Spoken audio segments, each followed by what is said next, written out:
पीले दांत वाली बहू। रंजना कभी ब्रश नहीं करती थी।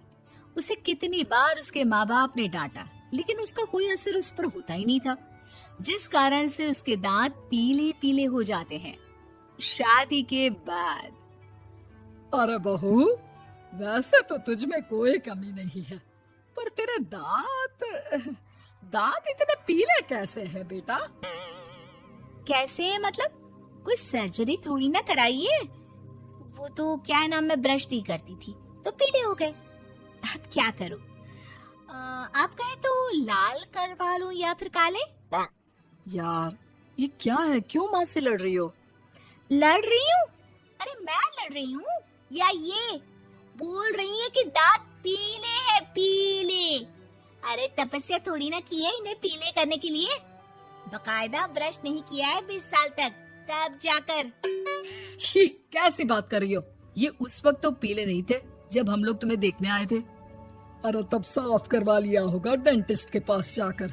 अब देखो कैसे पीले पीले लग रहे हैं। रंजना सास की तरफ गुस्से से देखती है। फिर शुरू हो गई पीले पीले पीले। अरे पीले तो तब भी थे जब मेरे हाथ का रसगुल्ला उड़ा उड़ा कर खा रही थी और बोल रही थी, लड़की नहीं गुणों का खजाना दे रहे हैं भाई साहब आप।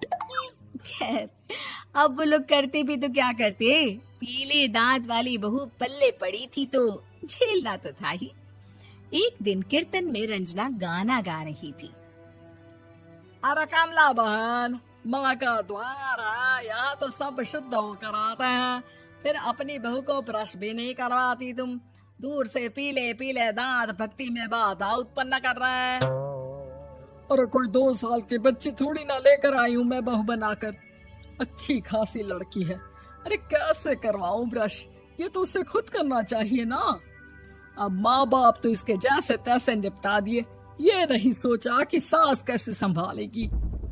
सास बहू को लेकर घर आ जाती है, लेकिन सोच लेती है कि अब इसे लेकर कहीं नहीं जाएगी। अगले रोज बहू कहती है, अरे क्या हो गया, मंदिर नहीं जाना क्या?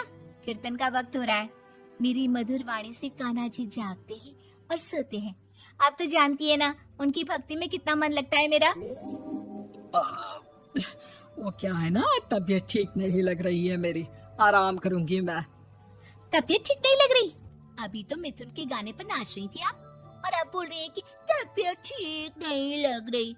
अरे भक्ति में मन लगा लो सासू माँ, ऊपर जाना है, क्या मुंह दिखाओगी आप? हाँ, सास को बहू की